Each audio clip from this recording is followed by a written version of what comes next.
경북 청송군 주황산 국립공원에서 실종된 초등학생이 숨진 채 발견됐습니다. 해발 720m인 주봉 하단부에서 발견됐는데 실족해 변을 당한 것으로 보입니다. 취재기자 연결해서 자세한 소식 알아보겠습니다. 허성준 기자, 안타깝게도 이 학생 숨진 채 발견됐군요. 네, 청송 주황산에서 실종된 초등학교 6학년 11살 A군이 결국 숨진 채 발견됐습니다. 오늘 오전 10시 10분쯤 주봉 아래 100m 지점에서 쓰러져 있는 A군을 수색견이 발견했는데요. 정규 등산로에서 한참 벗어난 곳이라 접근에 어려움이 있었는데 경찰 특공대가 확인한 결과 A군은 이미 숨진 뒤였습니다. 해발 720m의 주황산 주봉으로 가는 등산로는 폭이 좁고 가파른 데다 낭떠러지 구간이 많습니다. A군이 발견된 곳도 바위와 얕은 무릉덩이가 이어진 급경사 지형으로 일반 탐방객은 가지 않는 곳입니다. 이 때문에 경찰은 A군이 실종 당일 혼자 등산로를 오르다 실족해 변을 당한 것으로 보고 있습니다. 일단 헬기를 이용해 시신을 수습한 뒤 추가 조사를 통해 실종 과정과 사망 경위 등을 밝힐 예정입니다. 앞서 지난 10일 부모와 함께 주황산을 찾은 A군은 정오쯤 조금만 더 올라갔다 오겠다라는 말을 남기고 연락이 끊겼습니다. 수색당국은 사흘 동안 헬기와 드론, 인력 등을 대거 투입해 등산로와 주변 비탈진 곳에 대한 수색 작업을 벌여왔습니다. 지금까지 대구경북 취재본부에서 YTN 허성준입니다. 트럼프 대통령이 군사적 대응에 나설 경우 어떤 작전을 선택할지에 관심이 집중되고 있습니다. 에너지 시설 공습 등을 통한 초토화 작전이나 우라늄 탈취 작전 등이 거론되지만 문제는 어느 것 하나 성공을 장담하기 어렵다는 점입니다. 유투건 기자가 보도합니다. 트럼프 대통령은 최근 새로운 군사작전과 관련해 몇 가지 단서를 제시했습니다. 아직 남아있는 공격 목표는 30% 정도이고 2주 안에 끝낼 수 있다고 밝혔습니다. 호르무즈 강제 개방에 대한 의지도 강조했습니다. 단기간 집중적인 공격을 예고한 겁니다. 미군의 공격 대상으론 우선 내륙으로 이전한 미사일 발사대나 에너지 시설 등이 유력하게 거론되고 있습니다. 이를 위해 미 중부사령부가 480km 밖까지 정밀하게 타격할 수 있는 극초음속 무기의 배치를 요구했다는 보도도 잇따랐습니다. 호르무즈 일대의 이란 전력을 타격할 수 있고 이 경우 지상군이 투입될 가능성도 있습니다. 여기에 이스파한 핵시설에 특수부대를 투입해 고농축 우라늄을 탈취하는 작전을 병행할 수도 있습니다. 이 작전은 네타냐후 이스라엘 총리가 강하게 요구하는 것으로 알려졌습니다. הוא הצעת החומר המועשר מאיראן, כל החומר המועשר, ופירוק יכולות ההעשרה באיראן. הנשיא טראמפ מאמין שהוא יכול להשיג את זה בדרך זו או בדרך אחרת.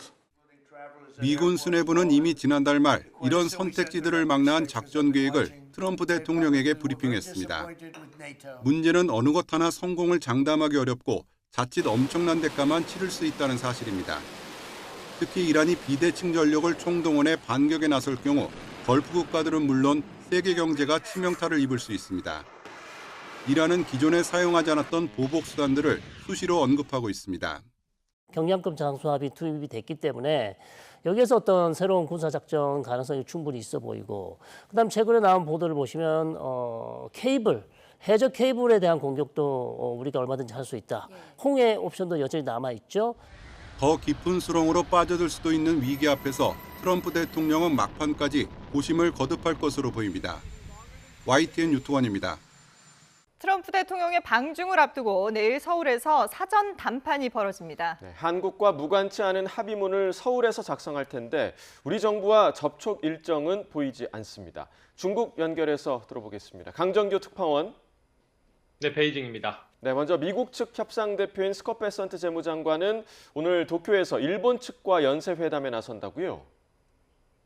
네, 어제 도쿄에 도착한 베선트 장관, 오늘 오전 일본 측 상대역인 가타야마 사스키 재무상을 만났습니다. 오후엔 다카이치 사나이 총리도 예방할 예정입니다. 내일은 서울로 건너와 중국 허리펑 부총리와 사전 담판에 나섭니다. 구윤철 경제부총리 겸 재정경제부 장관을 비롯한 우리 정부 인사와 면담은 잡힌 게 없는 상태입니다. 사전 협상만으로도 시간이 촉박하다지만 일본과 비교할 때 한국 패싱이란 지적이 계속 나옵니다. 네, 중국 측 협상 대표인 허리펑 부총리 오늘 서울에 도착하죠? 네, 협상단을 이끌고 하루 먼저 서울에 옵니다. 주한 중국 대사관에서 최종 합의문 작성을 위한 막바지 점검 작업에 집중할 거로 보입니다. 허 부총리와 우리 정부 인사의 회동 계획 역시 아직 공개된 게 없습니다. 최근 중일 관계 악화 탓에 사전談判 장소로 한국을 선택한 만큼 우리와 물밑 접촉 중이란 후문입니다. 그렇다고 중국 측하고만 회담이 성사된다면 미일 대 한중, 미묘한 대립각이 형성될 수도 있습니다. 네, 그렇다면 사전 담판에는 어떤 의제들이 오르게 됩니까? 먼저 미국 측에서 밝힌 무역 투자위원회 설치가 있습니다. 트럼프 1기 1차 무역 합의 때 중국의 미국산 수입 확대 약속 잘 안 지켜졌었죠. 이번에 상설기구를 만들어 끝까지 받아내겠다는 의도를 익힙니다. 또 에너지, 농업, 항공, 우주 분야 협정은 미국산 석유와 콩, 보잉 여객기 판매를 일컫는 얘기입니다. 이에 맞서 중국은 AI 반도체 기술 통제와 타이완 문제 등에서 미국의 양보를 요구하고 있습니다. 특히 이란 전쟁과 호르무즈 해협 정상화 등은 두 나라뿐만 아니라 세계 경제에 운명이 달린 일이죠. 우리의 국익과도 무관치 않은 합의문이 내일 서울에서 작성될 텐데요. 두 강대국의 거래 장소만 빌려주고 우리 목소리를 반영할 외교가 보이지 않는다면 패싱 논란은 피하기 어려워집니다. 지금까지 베이징에서 YTN 강정규입니다. 호르무즈 해협에서 피격당한 HMM 화물선 나무호를 두고 여야 간 공방이 점점 거세지고 있습니다. 국민의힘 장동혁 대표는 정부가 국민 눈치는 보지 않고 누구 눈치를 보는 거냐며 직격했는데 민주당 한병도 원내대표는 반대로 국민의힘이 국익은 도외시하고 정쟁에만 골몰한다며 어느 나라 정당이냐고 치받았습니다. 취재 기자 연결하겠습니다. 양동훈 기자. 네, 국회입니다. 네, 나무호 피격을 두고 국민의힘의 공세와 또 민주당의 엄호가 이어지고 있죠. 네, 국민의힘은 이번 피격 사건을 두고 국격이 추락하고 국민 생명이 위협받고 있다며 공세를 이어가고 있습니다. 장동혁 대표는 오늘 자신의 SNS를 통해 피격을 피격이라 부르지 못하고 이란을 이란이라 부르지 못한다며 이재명 대통령이 누구 눈치를 살피는지 모르겠지만 국민 눈치를 안 보는 건 분명하다고 공격 수위를 높였습니다. 김건 외교통일위원회 국민의힘 간사는 오늘 원내 대책회의에서 내일 외통위 긴급 현안 질의를 소집할 예정이라며 정부와 여당이 적극적으로 참여해달라고 요구했습니다.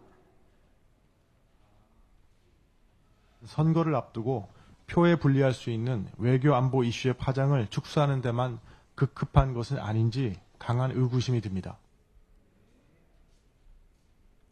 반면 더불어민주당은 외교에서 신중한 태도를 견지하는 건 당연한 거라고 반박하고 있습니다.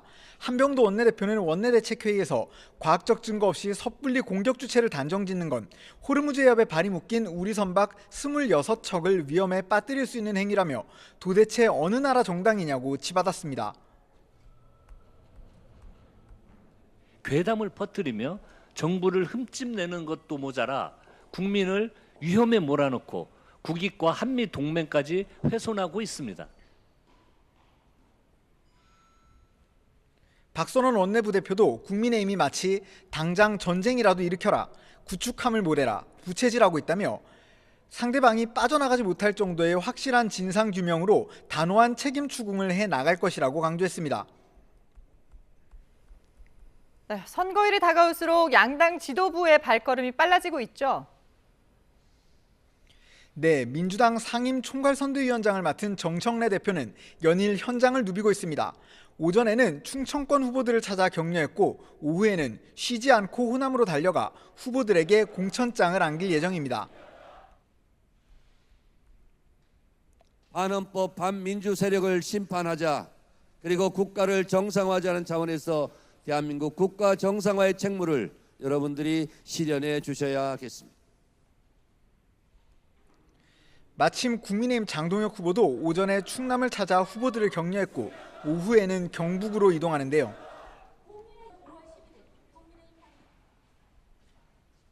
충청의 승리가 우리 보수의 국민의힘의 승리가 될 것입니다. 충청이 일어설 때 대한민국이 다시 일어서게 될 것입니다. 국민의힘도 조만간 선거대책위원회를 꾸릴 전망인데 장 대표가 얼마나 전면에 나설지, 어떤 외부 인사 영입이 있을지 등도 관심입니다. 지방선거 최고의 핫플레이스 서울시장 후보들도 젠걸음을 이어가고 있습니다. 민주당 정원호 후보는 청량리 왕십리와 신촌 홍대 일대를 도심으로 키우는 내용이 포함된 서울 공간 대전환 공약을 발표했습니다. 광화문광장 감사의 정원 준공식과 서울시당 선대위 발족식에 참석한 국민의힘 오세훈 후보는 곧 사회적 약자 관련 공약을 발표합니다. 당 차원 지원 사격도 한창인데요. 국민의힘은 정원호 후보의 과거 폭행 전과를 들고 부적격 후보라며 공격 수위를 높였고, 민주당은 오세훈 후보가 과거 계엄을 옹호하는 유튜브 영상을 올린 적이 있다고 비판에 나섰습니다. 지금까지 국회에서 YTN 양동훈입니다. 필리핀 마약 총책 박광렬의 공급책으로 알려진 청담 사장의 신상 정보가 공개됐습니다. 50살 최병민은 380억 원 상당의 마약을 우리나라에 유통한 것으로 파악됐습니다. 취재기자 연결하겠습니다. 정영수 기자, SNS에서 청담 사장으로만 불렸던 인물의 신상이 공개됐다고요?